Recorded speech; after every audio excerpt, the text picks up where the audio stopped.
Tension in the Balkans ultimately led to the war to end all wars. Political turmoil led to the July crisis of 1914, when the heir of the Austro-Hungarian Empire, Archduke Franz Ferdinand, and his wife Sophie were assassinated in the Bosnian capital of Sarajevo by Serbian radicalist Gavrilo Princip, who was supported by the Serb nationalist group the Black Hand. In response, on July 28, 1914, Austria-Hungary declared war on Serbia, and Russia, not wanting to lose its influence on the Balkans, declared war on Austria-Hungary. Germany ordered Russia to suspend aid to Serbia, and when Russia refused on August 1, 1914, Germany declared war on Russia. Next, Germany ordered France to remain neutral. When they refused, Germany planned to march through Belgium to Paris, and when Belgium refused, Germany declared war on them as well. Britain, in defense of Belgium, declared war on Germany, and so the Great War began.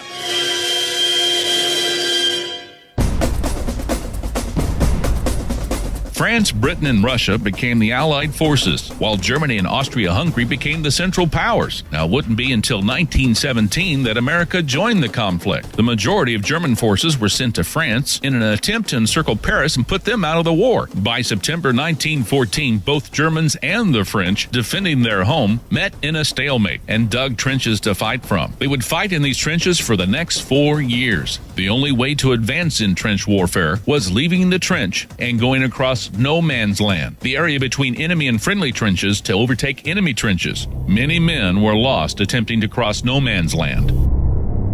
The Allies knew they needed aid from the U.S. With propaganda, they pushed for the U.S. to join the war. It wasn't until Germany started unrestricted submarine warfare and sunk the British passenger ship the Lusitania, which carried 128 Americans who were all killed. Not wanting to join in European affairs, President Woodrow Wilson demanded that Germany cease all unrestricted submarine warfare, or the United States would declare war. Now, Germany ceased and signed the Sussex Pledge in 1916, and Woodrow Wilson's platform for re-election in 1916 was that he kept the U.S. out of the war.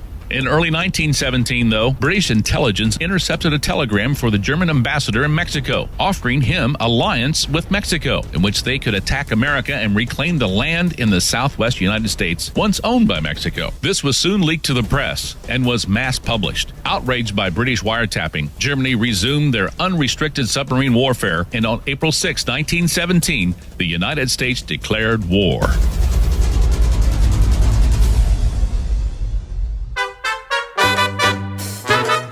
As America was joining the war effort, Russia withdrew.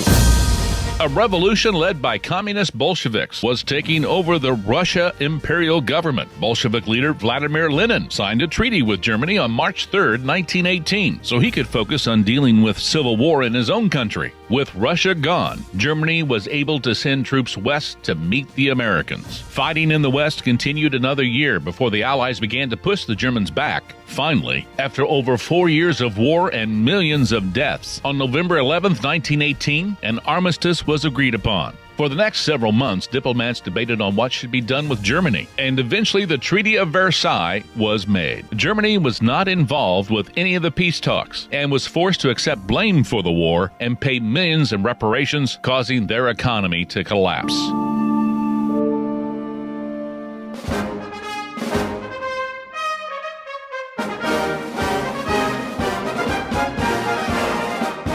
Many figures from later history were active in World War I, such as Dwight D. Eisenhower, the leader of the Allies in Europe during the Second World War. Future President Harry Truman was a captain in the U.S. artillery in the Meuse-Argonne offensive. His artillery provided support for George Patton's tank brigade. Patton also became a general, and his tank brigades became famous in Europe during World War II, and Douglas MacArthur received a Medal of Honor for his action in combat. Winston Churchill, a political figure in Britain who later would become a colonel in the Army, was prominent in World War I, but would be more important in World War II when he became Prime Minister of the United Kingdom. And Adolf Hitler, Nazi leader and the leader of the German forces in World War II, was a corporal during the Great War.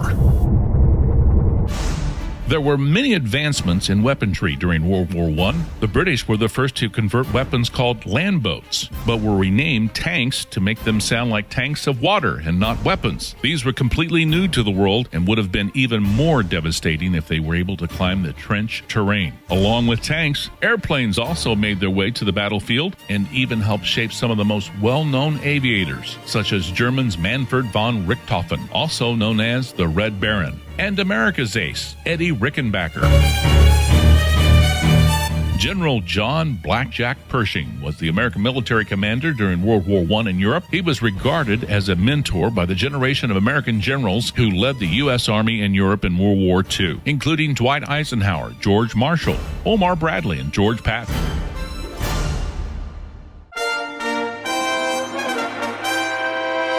Alvin York was one of the most decorated American soldiers in World War I. He received the Medal of Honor for leading an attack on a German position during the Battle of the Meuse-Argonne in France. York took 32 machine guns, killed 28 German soldiers, and captured 132 others. York told his brigade commander, General Robert Lindsay, "A higher power than man guided and watched over me and told me what to do."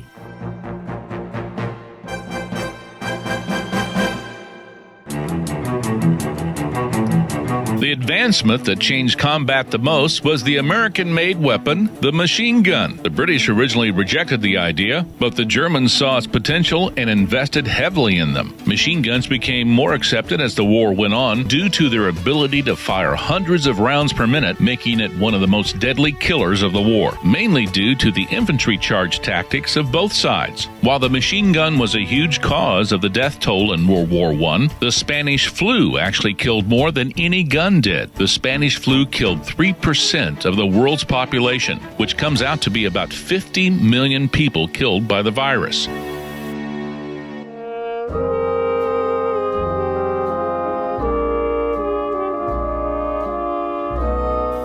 When the war ended in November of 1918, Europe was divided by the Allies. Many of the new countries were weak politically, monetarily, and militarily. This led to harsh times over much of Europe and led to the rise of socialism and communism. The war to end all wars did not make the world a safer place for democracy. It only increased tensions that led to the Second World War.